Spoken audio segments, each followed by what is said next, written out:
আসানসোল পৌর নিগমের পক্ষ থেকে মঙ্গলবার রবীন্দ্র ভবনে এক অনুষ্ঠানের মধ্যে দিয়ে আসানসোল এলাকার মেধাবী ছাত্রদের সম্মানিত করা হয়।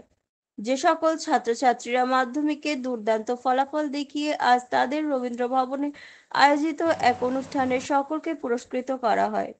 এই উপলক্ষে উপস্থিত ছিলেন আসানসোলের পৌর নিগমের মেয়র বিধান উপাধ্যায়, চেয়ারম্যান অমরনাথ চ্যাটার্জি এবং সমস্ত মেয়র পরিষদের সদস্য ও কাউন্সিলর।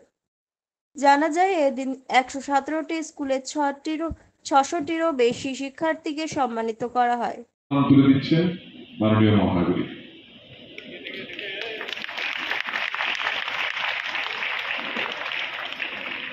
স্কুলের পোশাকে আপনাদের মালুম পড়ে যাবে, আপনারা জানতে পারবেন যে তারা কোন স্কুলে।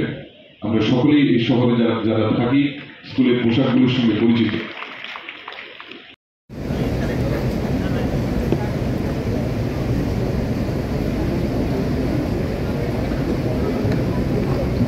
Ashis Kumar, saint Joseph high school Asansol. Ashis Kumar উচ্চ মাধ্যমিকে।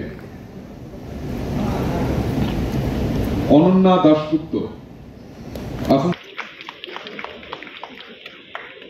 আমি নামগুলি আরেকবার ঘোষণা করছি।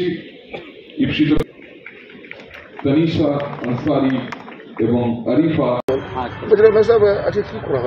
আজকে যারা মাধ্যমিকে আমাদের আসানসোল কর্পোরেশনের অন্তর্গত যতগুলি স্কুল আছে সেই স্কুলের মধ্যে যারা প্রথম দ্বিতীয় তৃতীয় হয়েছে মানে কৃতি ছাত্রছাত্রীদের আমরা প্রতি বছর সম্বর্ধনা দিই। এই বছর সেই সম্বর্ধনা দিলাম প্রায় ১১৭টা স্কুলের ৬৭৫ জন ছাত্রছাত্রীকে আমরা সম্বর্ধনা দিলাম। সব রকম স্কুল আছে বাংলা, সব রকমের যত রকমের স্কুল আছে সব স্কুল রয়েছে।